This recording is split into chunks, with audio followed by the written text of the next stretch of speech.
All right, Andrew, another day, another big signing. Kyle Tucker. When did this start to become something you felt could really happen? Yeah, I mean, I think getting into the offseason and thinking about our roster, the needs, what the free agent market looked like, what the trade market looked like, Kyle was at the top of the list in terms of guy who could move our World Series odds most significantly. That being said, we had no real expectation in terms of how realistic it was going to be because for us it was about doing something short term. We have a lot of long-term contracts on the books, and for us it was about being as good as we could be right now with the core that we have in place, but not adding more in a way that might really hinder us in 2029, 2030, just looking out years to give us and keep us with the most flexibility because while we're doing everything we can to win a championship in 2026, we have to keep an eye to those out years, and we've talked about it a lot over the years, to not fall off the proverbial cliff. We've seen a lot of large market teams have a run of success, fall off the cliff, and take years to build back. So we're doing everything we can.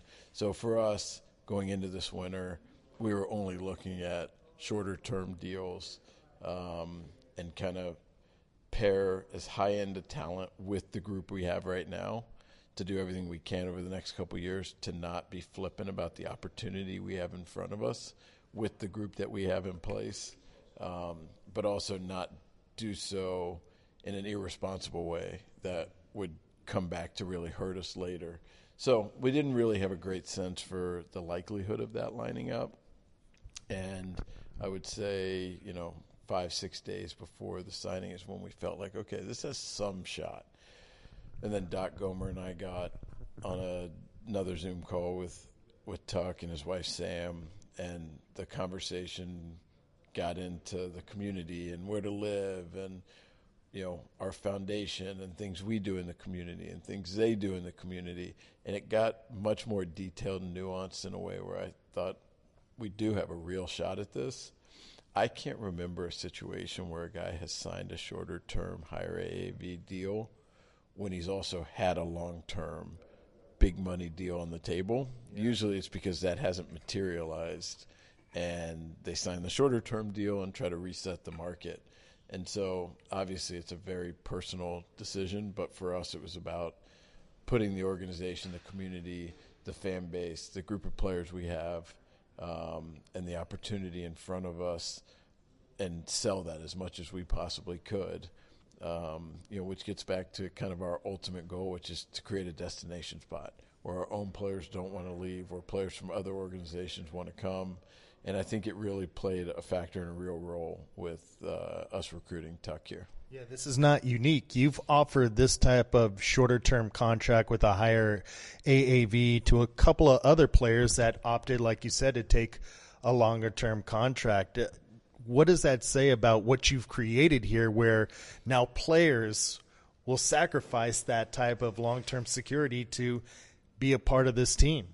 Yeah, I mean, I think the way that the Dodgers organization, our staff, take care of players and families, I think is getting around the league in a way where we've had guys reach out, agents reach out and say, hey, I know you haven't called, but our player would really like to play there.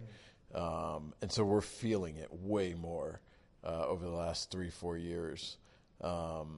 And that's the ultimate, because obviously winning is everything, but you win by creating that environment. And by creating that environment, you get your own players to want to stay. You get players from other organizations wanting to join on. And then that's how, championships are won. And so it's not something we'll ever take lightly and put our feet up and say, okay, we've done it. Yeah. It's kind of a living organism that you have to continue to nurture and enhance. But I feel like we've made a ton of progress on that front. And it's something that is very real and tangible and playing out in free agency. You were very honest and open about the fact that the offense did not live up to what your standards were, what you thought the ceiling was for that team the second half of the season and the postseason last year. How much does Tucker change the dynamic of your entire lineup and your offense? Yeah, I mean, I still think there's internal work we need to do because I do feel like from July through the end of the regular season and into October, we did not perform up to expectations. And obviously there's some injury stuff and there's different factors that play into that. But we also need to have our eyes wide open and figure out ways we can get better. And I think what's exciting about this group is that everyone's focused on that. No one's pointing fingers. There's no blame. It's just about how can we do this together and continue to get better. And obviously adding Kyle will help in a meaningful way. He's a guy that you could argue is better against left than right. It's at least close. Elite decision maker, elite bat to ball skills, and just putting that type of hitter in our lineup is going to lengthen it in a crazy way. It's going to add, real impact throughout our lineup in terms of how he chews up pitches, the fact that he really doesn't swing and miss very often, so putting balls in play and how that can help score runs. And I think the thing that kind of surprised us a little bit through our conversations with him this winter is how much he cares about the little things and getting better on the bases, getting better defensively. Last year his defense slipped some. Now, some of that is the number of day games in Chicago, and it can kind of wreak havoc on a lot of guys' defensive numbers. But of challenging him for to buy into the daily routine that we see all of our guys do. He said he was all in on that. So I think just the value he can add defensively, the fact that he's hungry for growth and to learn more and to get better fits in very well within our environment. And we're going to continue to work with him, do everything we can to help make him better and better. Through this free agency process, doesn't seem to be the same guy that a lot of people were speaking about anonymously, in the shadows. What did you think about all that? And do you feel like he's been misrepresented? Yeah, I mean, we spent a lot of time on this talking to teammates and coaches and clubhouse staff he's been around and trainers and just trying to understand him more. And I think, he doesn't have the most demonstrative personality. It's not the biggest personality. And so I think his demeanor can be misconstrued.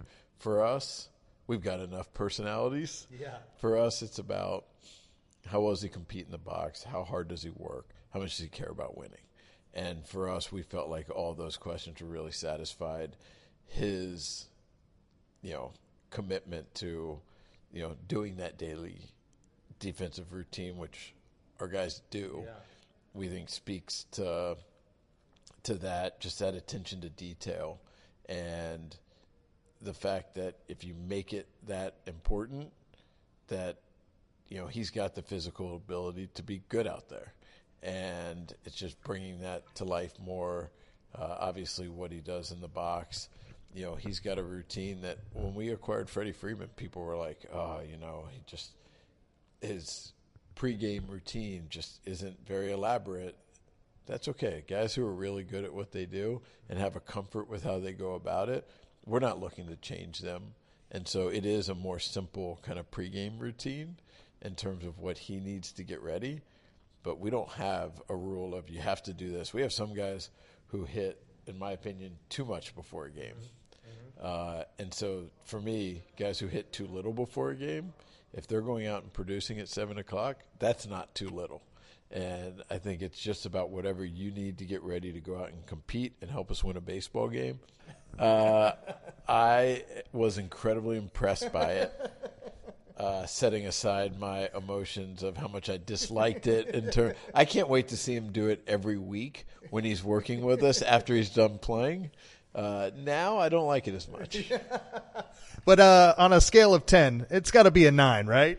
It's solid. I mean, I may give it a 9.5, but anytime he does it until he retires, it's a 0. Exactly. It's a disqualification. It's a 0. I'm with you. I'm the only one that can do foolish things. Exactly. And we've got you. It's perfect. That's enough for us.